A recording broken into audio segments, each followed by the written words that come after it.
We're done with the Kota Raja nominations for the 13th general elections. It's coming up on the 5th of May. Kota Raja has two state constituency candidates, Sri Andalas and Sri Muda.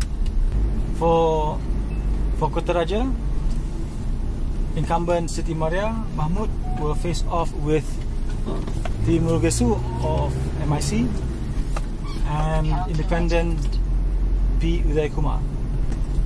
Continue 750 meters, then turn right on Jalan Rizabula. For the two state seats, Sri Andalas, incumbent Xavier Jayakumar will face T. Mohan of MIC BN, and again P. Uthayakumar representing Hindraf. For Sri Muda, it's a three-way fight, and Haji Shuhaimi will be defending his seat against Barisan National and an independent candidate. This time round, with what's happened to Hindraf, in particular with the Muthi Hindraf signing MOU with BN government or BN caretaker government on issues that concern them, and they have asked their supporters to vote Barisan National and to return BN 2/3 majority in Parliament. So how the Indians of the Kota Raja Parliamentary constituency and state constituency will vote this time round, is anybody's guess. Yes, yeah. This is your first time contesting in an election. Yes. How do you feel now that you submitted your nomination papers? Okay, even until yesterday, mine has been a very long journey. 24 years since we have been involved in activism. I couldn't believe it, that I'm actually going to file my nomination papers as of last night. This morning, having filed, I feel that this is our next level of our struggle for the Malaysian Indian poor, who are the most marginalized in this country, but who gets the less attention. The whole thing, the Indian community, they related to Hindraf only after the 2007 Hindraf, 25th November 2007 Hindraf rally. And for me at that point, I was already into activism for a good 16 years. And it was only after I went to jail, only after I went to prison, that Vedamurti took charge of Hindraf. Before 2007 Hindraf rally, Vedamurti was unknown. He was just a side player. So people know me as the senior most Hindraf leader. They know my commitment. My INC arrest was the 10th. So I've got a long history. So to me, even last night we went for dinner, and people came up to me. They said, "Oh, we are voting for you." There was no confusion. Nobody asked me really, Of course, with Vedamurti joining Barisan National, there were a lot of calls, frantic calls, saying that people are disappointed. People were upset. I think a majority of the Indians are not happy with Vedamurti joining Barisan National, but I think that was his personal agenda, Vedamurti's personal agenda, which has got nothing to do with Hindraf. The original Hindraf, that is the Hindraf 18-point demands, will live on.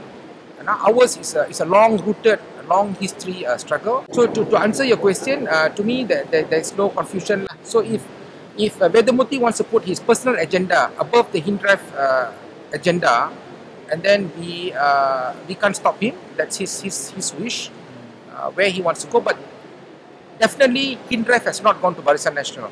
We are still where we are. So we want to make our position very clear once again that the Hindraf political directions is: one, do not vote for Barisan National. We are very clear. Number two is whether you want to vote for Pakatan is the individual choice. But we are not prepared to take responsibility for Pakatan because of their non-delivery in the states of Kedah, Penang, Selangor, Perak 11 months, and also in Kelantan. And of course, obviously, in Kota Raja, we asked our supporters to vote for us. In 2008, nobody actually cared about us. They took it for granted that BN will just sweep through, and because of the tsunami that took place, suddenly they were caught off guard. This time around, we are more prepared. I mean, we had the opportunity of ruling Selangor for 5 years. Our resources and our information and our readiness is actually so much better than in 2008. I think likewise, Barisan National is also well aware of their situation and the challenges that they face. So in this, I think we will see a very strong challenge being put by Barisan National to try and overtake Selangor, but then we have proved in the 5 years that the changes that we brought to Selangor does not only reflect Selangor, but it reflects the whole country. And people, the ordinary man on the street is now able to hear his, get his voice heard, and at the same time his social needs being attended to by everyone. I know Pakistan's policy is always not to focus on one particular community, but looking at the community in general. But specifically for the Indian community, which has been quite depressed for so many years, what sort of progress have you made in Selangor? Well, our program of the Mariah Economy Negeri Selangor actually goes across all racial barriers, and they have gained quite a bit of financial support to that. We have started hand skill training for our youth. We have tried and overcome flooding in our areas. We have encouraged people that a so-called safety net is now available for the real poor Indians as much. We have given health costing, we have paid for health costing. We have brought the Indians back into the streamline of what government dishes out to the people. So they now realize that they are also part and parcel of society when they can apply and they can get what they want.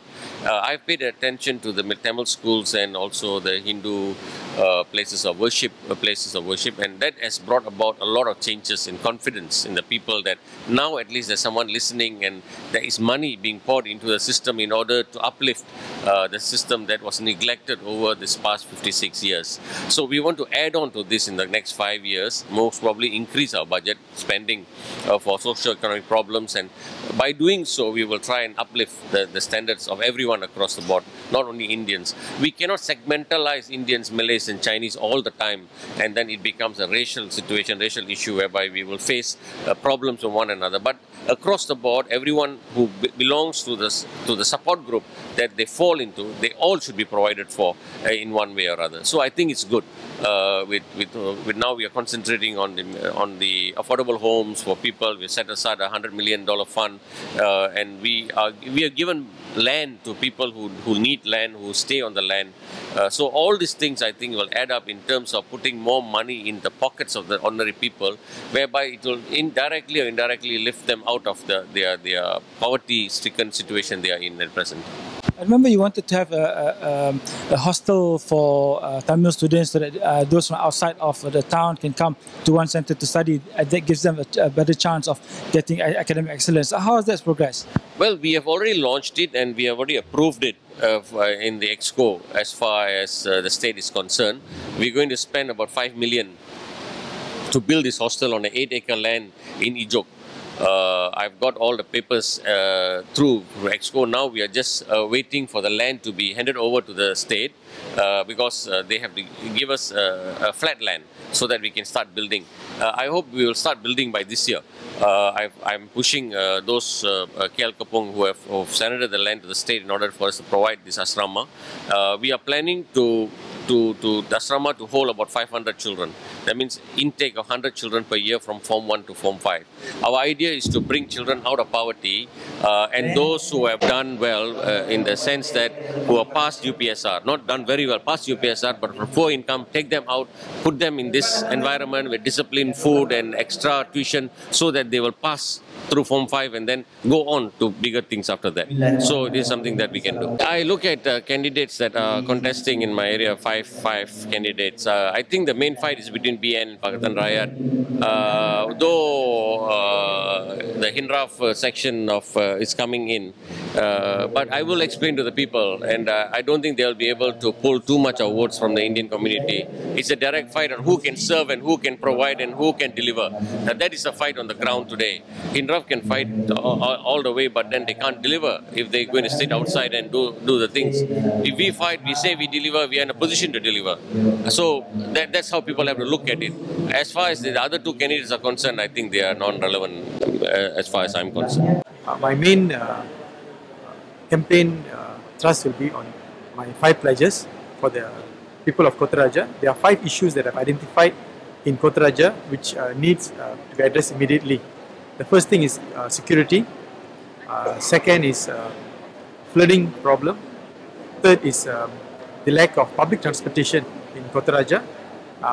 Fourth is the lack of daycare centres, reliable daycare centres for residents here. There are a lot of young parents who can't afford to get Indonesian maids and don't have grandparents to take care of the children. And both parents are working. When both parents are working, daycare centre, reliable daycare centre is very important. Fourth, and the fifth is to increase the number of Clinic 1 Malaysia in Kota Raja. Currently, there's only 1. We need to increase it by another 5. So these are my 5 pledges for the residents of Kota Raja. If I'm elected, these are the things that I will deliver on. I've always maintained since 2008, Indian votes are steadily returning back to the Barisan Nasional, and I think this is part of the gaining of the momentum, and we are keep on at it. And of course, it's also the services that has been rendered by MIC and also Barisan Nasional, especially in Kota Raja, for the last 5 years. So slowly they're coming back to us. Both the Member of Parliament and the drone are from the opposition, I mean from PAS and PKR. See, the responsibility is on them actually to have delivered on the last 5 years which they have failed, and now we are ready to deliver. Give us the opportunity.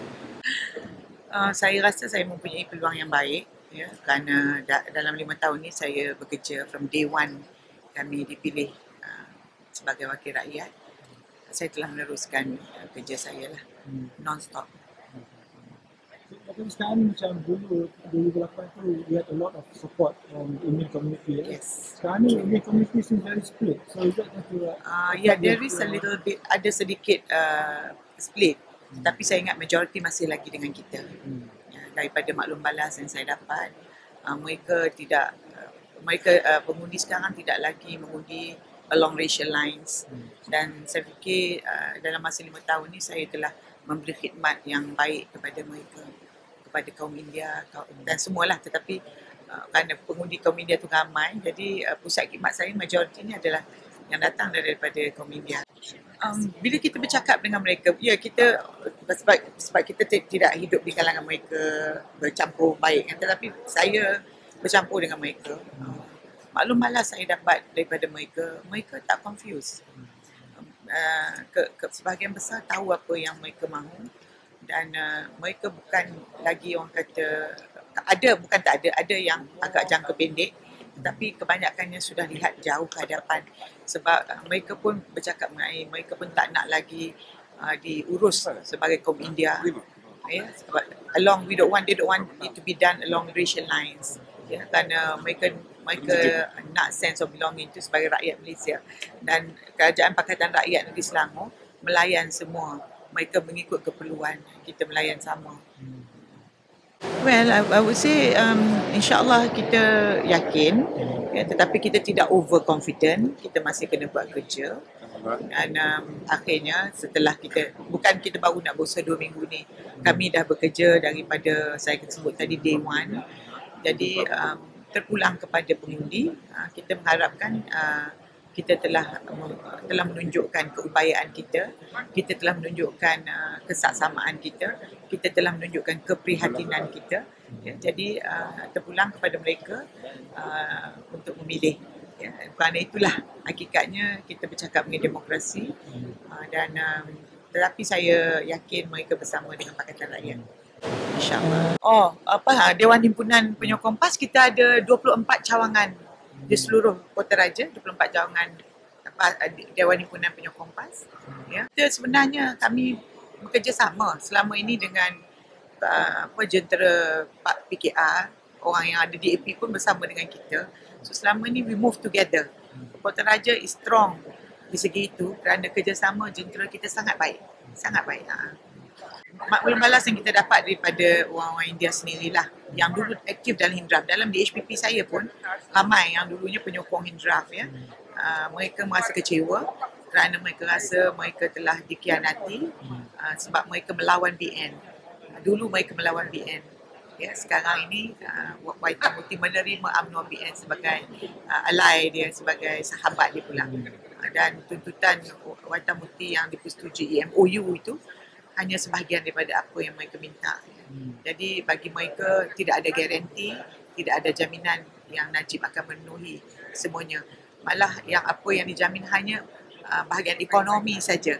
Dan bahagian ekonomi selama ini MIC telah dapat mandat daripada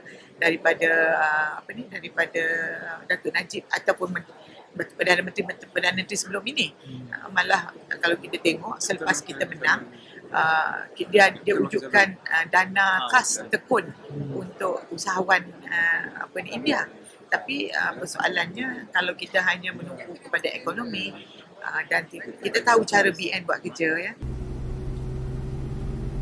This is Syukur Malaysia TV signing off.